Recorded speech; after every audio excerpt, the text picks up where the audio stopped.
Good morning, Milton. I'm Kieran Brisson. And I'm Chloe Parker. And welcome to Yellow Jacket TV. In today's episode, we'll be bringing you information on the notorious Cookie Kingpin, your local and world news, a special story on parkour with our own Josh Burbo, and as always, the weather with Ray. We also have advice for life with Sarah, sports highlights with Luke Covey, and film analysis with Liam J. Gibbons. And his guest, Kylan. Again? In local news, the Milton High School varsity field is in disrepair. There have been no scheduled times or dates in which the field is to be repaired, if at all. However, the proposal is to move games to Bombardier Field, which was brought up in August in regards to the spring seasons. Although not a concrete plan, it is what the school board is planning to do for the spring sports. There's still much debate over the matter, and we will not have any real answers until later on in the year. Chloe? In state news, window washers dressed up as superheroes at Fletcher Allen Children's Hospital. This included Spider-Man, Captain America, Batman, and Superman. This is just a reflection of themselves and caregivers who are in fact the real heroes. A wonderful act of kindness on their part. Wouldn't you say, Kieran? Yes, indeed. For national news, is Netflix becoming too good for movie theaters? According to reports from CNN, Netflix has teamed up with the Weinstein Company to release a sequel to the hit action movie, Crouching Tiger, Hidden Dragon. Now, the significance of this occurrence is that the movie will also be released in theaters as it is finished and released. So the question is whether people will pay $9 to $10 in order to see a movie at a movie theater that they could watch in the comfort of their own home for the price that you already pay for Netflix, an affordable $9 a month. Could this be the end to the movie theater industry? Only time will tell. What do you think, Chloe? I read books anyway. In world news, the Ebola outbreak in Africa is beginning to spread to other countries in the world, like the United States of America. Anyway, the symptoms of the virus are fever, sore throat, muscle pains, and headaches. Also, the function of one's liver and kidneys decrease to the point where one may begin to bleed both internally and externally. The first American Ebola sighting was in Texas, so don't go there. Moving on. And now for a special segment on Burbs on the Curb.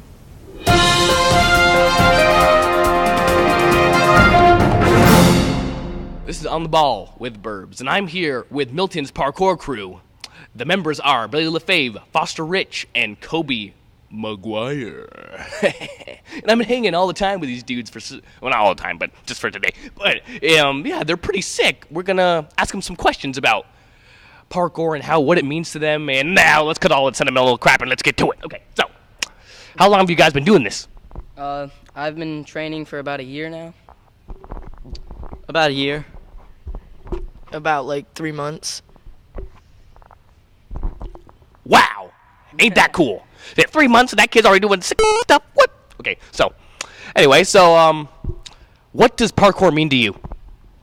I don't know, it's just like a way to express how I feel and, yeah, it's just like really awesome to me. For me, it's just a way to relieve stress and just have something to do when I'm bored. To me, it's just like having fun, just hanging out with like friends when you do it. It's pretty fun. Would you guys encourage everyone to try it? Yeah, it's a pretty unique sport. Well, I wouldn't like say sport, but there's some championships or whatever. But yeah, it's pretty fun. It just takes practice. I think everyone should try it at some point. It's a lot of fun, and like Bailey said, it's pretty unique. Yeah, it's just kind of hard to learn sometimes if like you just barely try to do it. But yeah, it's really fun. You should try it. Go for it.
crime, malnutrition, crime, starving masses. Today on Yellow Jacket TV, I'm Jack Gallagher, here to cover who stole the cookie from the cookie jar, where's the cookie jar in the first place, who is this mysterious specter known as the Cookie Kingpin. I'm here with several people today to interview on the Cookie Kingpin for Yellow Jacket TV. Let's begin. Hi, what's your name? Emma Price. What a really lovely name. Have you ever met the Cookie Kingpin? I have met him, actually. Him or her. Him or her. Do you support the Cookie Kingpin and what he's doing? Selling cookies illegally under the table? Yes, I do, because cookies should be for everyone. Hi, please state your name. I'm Jane DeRosia. Have you heard or had any dealings with the Cookie Kingpin? I have heard of the Cookie Kingpin, and I am this close to finalizing a deal. A deal, you say? What would be in that deal? A promised cookie for myself. Very, very interesting indeed. Today we have an exclusive interview with the Cookie Kingpin. We sent out some questions to him, and you're about to hear what those were and his answers. Hi, I am the Cookie Kingpin, interviewing in secret to protect my identity, which needs to be protected. So I would just like to say, the cafeteria stopped selling cookies. Why is that? Your guess is as good as mine, which is why I, the Cookie Kingpin, I can't stress that point enough, am selling them. As an up-and-coming entrepreneur, I feel it's my job to bring the product to the people, to bring the delicious cookies to the masses, the molasses to the classes. Cookies are maxes.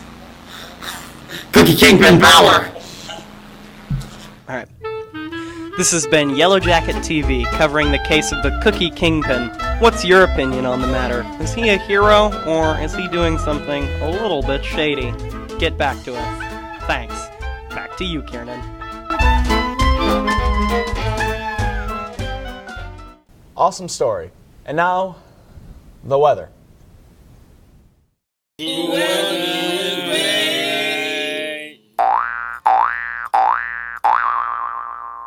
The weather today looks like it's going to be an okay day for football this Friday day. Showers in the morning with small winds, 3 miles per hour, and the high is 62 degrees.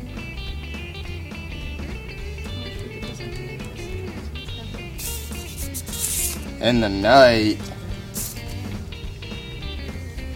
that's moon. There will be a few clouds.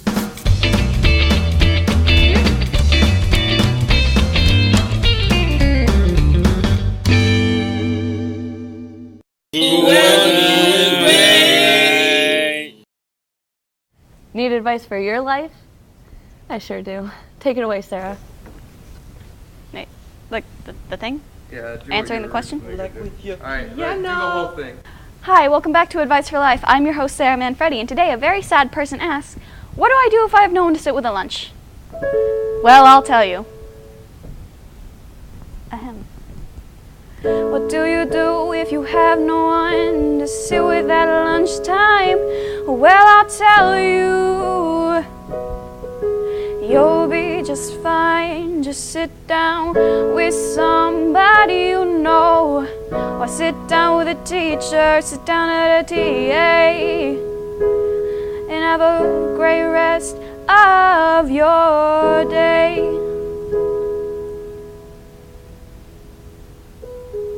So, yeah. Thanks for stopping by. Thanks for stopping by. Back to the anchors, or someone. I don't know. Great singing, great advice. And now here's Luke Covey with your sports highlights.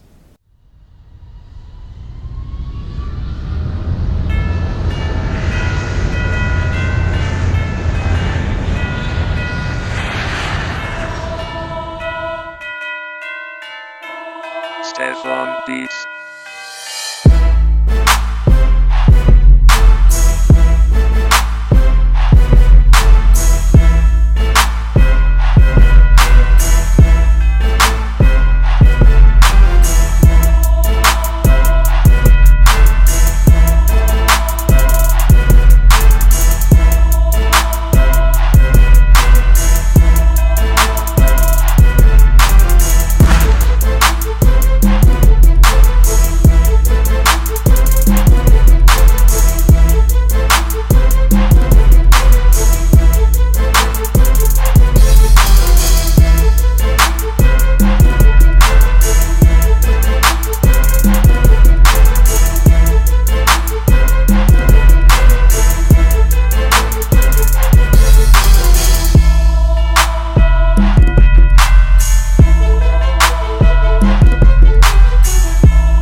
quarterback. Starting quarterback Cole Riley. What do you have to say to Yellow Jacket Nation?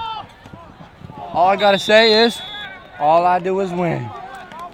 And now let's see what Liam J. Gibbons and Kyle have conjured up for this week for the film analysis.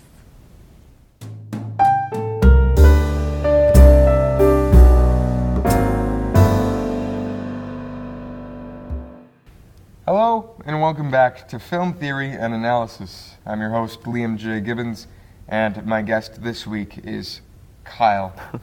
It's good to be back, Liam. Yes, well, this week we'll be looking at a film which has implanted itself within the culture of millennials and the zeitgeist of American high school students. That film is the Disney made-for-television musical, High School Musical. Oh, a new classic in my book, Liam. Well, that's what many a high schooler thinks it is, when in reality it's a corporate discharge of marketing for CDs, t-shirts, and other hopeless merchandise. But of course I'm not supposed to talk about the political implications of this capitalistic discharge of a film. I'm supposed to talk about the film itself. Here goes nothing. High School Musical is about two star-crossed high school lovers who look like they're old enough to attend graduate school. They are Troy, the basketball star, and Gabriella, the scholar. They meet at a karaoke contest during the summer and find a mutual love for music, the base for all successful relationships. Well, as the film slugs along for 98 minutes, we hear their story and we have occasional breaks for songs that could rightfully replace the dictionary definition for mediocrity. The acting is what you would come to expect from made-for-TV movies, blander beyond the point of stale white bread. However, the worst of this film's many atrocities is the message it sends to high school students, and that is you can find love in high school. Relationships, unlike the kind that this film presents, are futile, and there are more than just simple adversities that you have to overcome. You have to overcome the other person in the relationship. In reality, these relationships are futile because you can't just find one thing that you find in common. And because of that, you can't simply sing a song. Instead, you have to simply wait until it deteriorates into nothing and hope that when it does end, which it will, that it won't hurt for too long.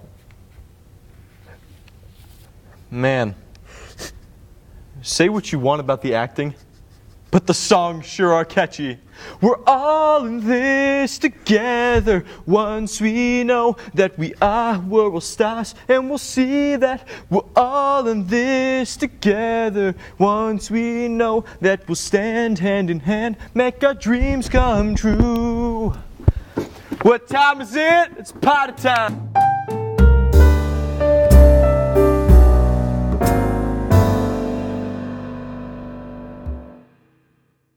Well, that's the end of today's episode. Have a good day, Milton.